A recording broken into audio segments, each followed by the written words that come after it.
વલસાડ પાલિકા દ્વારા કરોડોના ખર્ચે શહેરમાં નાખવામાં આવી રહેલ ગટર લાઇનનો દાણા બજારના વેપારીઓએ વિરોધ કર્યો। વલસાડ નગરપાલિકા દ્વારા સમગ્ર શહેરમાં પીવાના પાણીની લાઈનો તથા ગટર લાઇન નાખવાનું કામ કરોડોના ખર્ચે શરૂ કરવામાં આવ્યું છે। ત્યારે વલસાડ શહેરના મધ્યમાં આવેલ શહેરનું સૌથી મોટા દાણા બજારના વેપારીઓ દ્વારા ચીપવાડ ખાતે નાખવામાં આવી રહેલી ગટર લાઇનનો વિરોધ કરવામાં આવ્યો હતો। દાણા બજારના વેપારીઓનું કહેવું છે કે જે ગટર લાઇન નાખવામાં આવી રહી છે એમાં નાના પાઇપોનો ઉપયોગ કરવામાં આવી રહ્યો છે। સાથે જે પાઇપો નાખવામાં આવ્યા છે તે પાઇપો હલકી ગુણવત્તાના હોવાના કારણે વારંવાર આ પાઇપોમાં ભંગાણ પડી શકે છે તથા નાના પાઇપો હોવાના કારણે ગટરો ઉભરાવાની સમસ્યાનો સામનો વેપારીઓએ કરવાનો આવશે।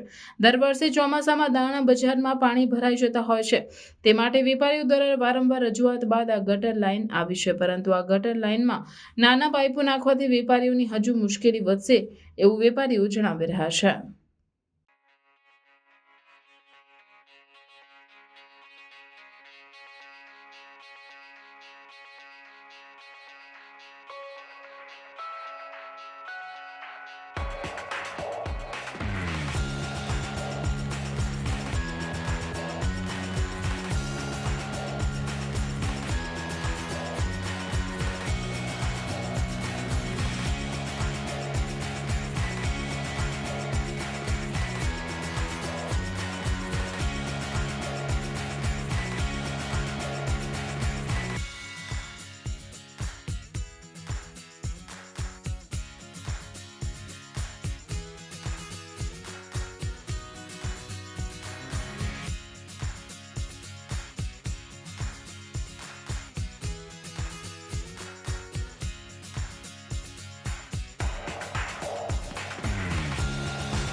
છીપ્પાડમાં દર વર્ષે પૂર આવતો હોય, દર વર્ષે તો 2 વર્ષમાં 3 વર્ષમાં પૂર આવતો જ હોય છે અને જે ગટર લાઈન નાખતા છે એ કઈ હિસાબે નાખતા છે એ સમજ નથી પડતી।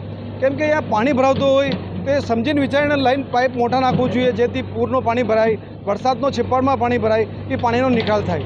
દર વર્ષે 2-3 વર્ષમાં વેપારીને કરોડો રૂપિયાનું પૂરથી નુકસાન થાય અને આ લાઈન ખોદી અને નલ્લા પાઇપ નાખી અને શું કરવા માંગતા સમજ નથી પડતી। કેમ કે સરકારી ડિપાર્ટમેન્ટને ખબર નથી કે છીપ્પાડમાં પૂરનું પાણી ભરાતું છે। સમાજ જે કોન્ટ્રાક્ટર છે એને અમે કીધું ભાઈ પાઇપ તો કે અમારે તો જે પાસ થયા છે તે હિસાબે લાગતા છે અને જે ગટર લાઈન ખોદતા છે એ વેપારીને તો જાણ તો કરવું જોઈએ। 5 દિવસમાં અમે અહીંયા ગટર લાઈન ખોદવા છે તે બહારની જેટલી બી ગાડી આવતી હોય એ ગાડીવાળાને અમે 5 દિવસ મોડા બોલાવતા તાકી આ ગાડીને છીપ્પાડ ચોકઅપ નહીં થાય। કેમ કે 20-25 ટનની ગાડી આવતી હોય અને એ જે રીતે ખોદકામ કરીને માટી પૂરતા છે એમાં 100% ગાડી ફસાઈ જવાની છે। ખાસ કરીને જો વાત કરીએ તો નાલા પાઇપ રાખીને ગોબાચારી કરી રહ્યા એવું લાગે છે। હા, જે યાર પરિસ્થિતિ છીપ્પાડની પૂરની પરિસ્થિતિ છે, વર્ષોથી પૂર આવતું છે, લોકોને નુકસાન કરોડો રૂપિયા નુકસાન થાય અને નલ્લા પાઇપ નાખીને નગરપાલિકા શું કરવા માંગતી છે? મોટા પાઇપ નાખવું જોઈએ તે પૂરનું પાણી ભરાય, તરત નિકાલ પાણી થાય અને દુકાનમાં પાણી નહીં ભરાય જેથી વેપારીને નુકસાન નહીં થાય। આ અમારા અનાજ બજારમાં અમારે તો જાણમાં નથી કે ભાઈ એ લોકો કોઈ જાહેરનામું બહાર પાડીને કે ભાઈ અહીંથી આટલો રસ્તો કે ત્યાંથી આટલો રસ્તો ખોદીને આ રીતની પાઇપલાઇન બેહાડવાની છે।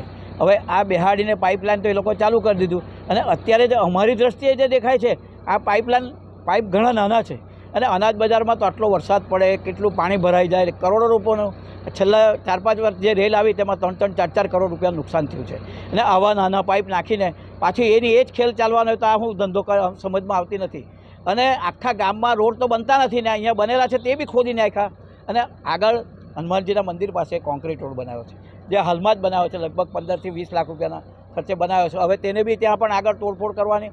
જગન્નાથ મંદિર પાસે જ્યાં રોડ બનેલા છે, રોડ બનતા નથી ને ઉપરથી આ તોડીને હવે આવી રીતે આ પાઇપલાઇન બનાવીને જે એ લોકોએ જે પાછો જે ઉપરથી પુરાણ કરવું જોઈએ તે કરતા નથી. હવે આમાં અમારી તો મોટી મોટી 30-30 ટનની ગાડી આવે, આ બધી ગાડીઓ આવે, જો ગાડી અંદર બેસી જાય તો અમારે તો ઉપરથી બહારની ગાડી આવે એ લોકોને કાઢવા માટે મદદ તો અમારે કરવી પડે. અને ઉપરથી ભાડા તો ઉપરાંત એ લોકોને તો ખર્ચામાં 4-4-50 હજાર હવા નીકળી જાય.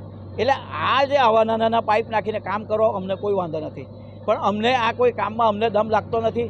અને કામ પૂરું થયા પછી આ ખોદીને ઉપર પુરાણ પર સરખું કરવામાં આવતા નથી.